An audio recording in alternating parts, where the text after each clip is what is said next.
मशरिक़ वस्ता में जंगबंदी का दौर चल रहा है। हालांकि हालात कशीदा हैं और इस वक्त ईरान का सारा फोकस है कि वो किस तरह अबनाए हुर्मुज़ का कंट्रोल अपने पास रखे, जो कि उसके लिए नामुमकिन है, क्योंकि पूरे अबनाए हुर्मुज़ पर जो मेन इलाका है जोग्राफियाई एतबार से दरअसल ये बहुत अहम हो जाता है। सिर्फ ईरान के लिए ही नहीं बल्कि दुनिया के दूसरे ममालिक जिनका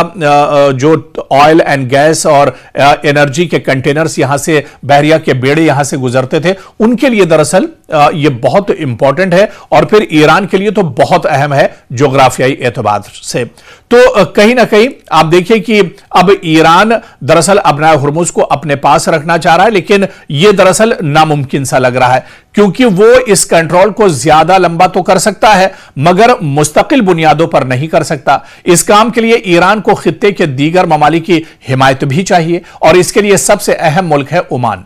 क्योंकि अबनाए हुर्मुज़ ईरान और ओमान के साहिलों पर मुश्तमिल है। चोक पॉइंट भी यहीं पर मौजूद है, लेकिन ज्यादा हक ईरान का बनता है क्योंकि ओमान की तरफ का साहिल ज्यादा पथरीला और कम गहरा है, इसलिए सारे बड़े समुद्री जहाज ईरान की तरफ से गुजरते हैं। लेकिन ओमान एक अहम स्टेक होल्डर यहां पर माना जाता है। और अभी आप देखिए कि हालिया दिनों ईरान के वजीर खारजा अब्बास अराक्ची ने बाकायदा ओमान का दौरा किया, मस्कत का दौरा किया और यहां पर जो लीडरशिप है उनसे दरअसल मुलाकात की है। तो ओमान अब कहीं ना कहीं ईरान के लिए बहुत अहम कड़ी एक तरह से हो गया है और ओमान कहीं ना कहीं एक बड़ा फायदा या नुकसान यहां पर ईरान को पहुंचा सकता है। और यही वजह कि अब्बास अराक्ची पाकिस्तान पहुंचे तो यही तजवीज लेकर आए कि पाकिस्तान ने कहा कि यही बात अमेरिकन के साथ कर लेते हैं और मामला हल हो जाएगा, लेकिन ईरान ने कुछ मजीद जमानतें मांगी हैं जिसकी वजह से मुलाकात दरअसल अभी तक मुमकिन नहीं हो पा रही। और इसके बाद पाकिस्तान ने अब्बास अराक्ची को अपना तैयारा फराहम किया जिस पर वो मुख्तसर वफ्द के साथ ओमान गए और वहां भी यही प्रपोजल पेश किया जिस पर ओमान ने कहा कि इस मंसूबे को मजबूत करने के लिए जरूरी है कि सऊदी को भी इसमें शामिल किया जाए, जिस पर ईरान ने आमादगी जाहिर की है। और पाकिस्तान की तरफ से यह पेशकश है कि जब तक अमेरिका इंटरनेशनल वाटर्स में नाकाबंदी करके बैठा है तब तक अपने जहाज अबनाए हुर्मुज़ से पाकिस्तान की समुद्री हुदूद में भेजे जाएं, जिससे वो जहाज बुहायरे अरब से होते हुए आहिनी मंजिल की जानिब रवाना हो जाएगा, जिससे अमेरिका को भी कोई एतराज नहीं होगा। यानी अबनाए हुर्मुज़ क्योंकि ईरान के लिए बहुत इंपॉर्टेंट है, लेकिन यहां पर अबनाए हुर्मुज़ का जो मसला है वो ओमान हल कर सकता है, लेकिन ओमान ने अब गेंद दरअसल सऊदी अरब के पाले में डाल दी है। तो मशरिक़ वस्ता में तमाम ममालिक दरअसल एक दूसरे से जुड़े हुए हैं और ऐसे में अमेरिका पर दबाव बनाने के लिए दरअसल तमाम ममालिक का यहां पर साथ आना जरूरी है। लेकिन क्या सऊदी अरब, क्योंकि अब ईरान और सऊदी अरब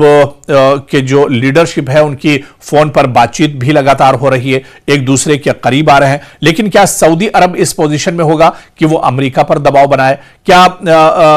खित्ते की जो सूरत हाल है वो दरअसल बहुत तेजी से बदल रही है और अब आप देखिए कि जिस अबनाए हुर्मुज़ पर अमेरिका ने दरअसल पूरी एक नाकाबंदी की हुई है, इस नाकाबंदी को खोलने के लिए पाकिस्तान पूरी कोशिश कर रहा है, सऊदी अरब भी अब कोशिश कर सकता है, ओमान पूरी कोशिश कर रहा है। तो कहीं ना कहीं चीजें अब बहुत तेजी से बदल रही हैं, लेकिन क्या अमेरिका दरअसल इन तमाम ममालिक की बात मानेगा? क्योंकि यह शर्त सबसे पहली अब दरअसल हो गई है। दो चीजों पर बात एक तरह से आकर अटक गई है।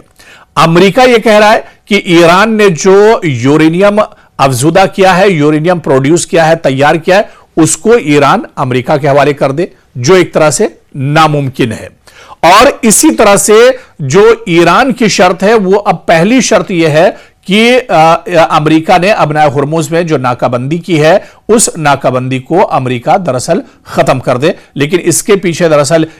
अमेरिका कई बड़ी शर्तें एक तरह से रख रहा है जो एक तरह से नामुमकिन नजर आ रहा है। तो ऐसे में जब तक खित्ते के तमाम ममालिक एक साथ होकर एक आवाज होकर अमेरिका के खिलाफ कोई एक बड़ा ग्रुप, एक महाज नहीं तैयार करेंगे, तब तक दरअसल यहां पर अमेरिका भी हटने वाला नहीं है, क्योंकि अमेरिका अब दरअसल अबनाए हुर्मुज़ के फायदे और नुकसान एक तरह से समझ रहा है। तो ऐसे में अब गेंद कहीं ना कहीं ओमान के पाले में है। ओमान और सऊदी अरब या इस तरह से मशरिक़ वस्ता के दूसरे जो ममालिक हैं, ये दरअसल अपनाए हुर्मुज़ की जो कशीदगी है, जो पूरी लड़ाई है, जो पूरा तनाज़ा है, इसको कहीं ना कहीं ये ममालिक हल कर सकते हैं। क्या आने वाले दिनों में इसको लेकर ओमान, सऊदी अरब, पाकिस्तान इस पर कोई दबाव अमेरिका पर बना पाते हैं? यह देखना भी आने वाले दिनों में बहुत अहम होगा।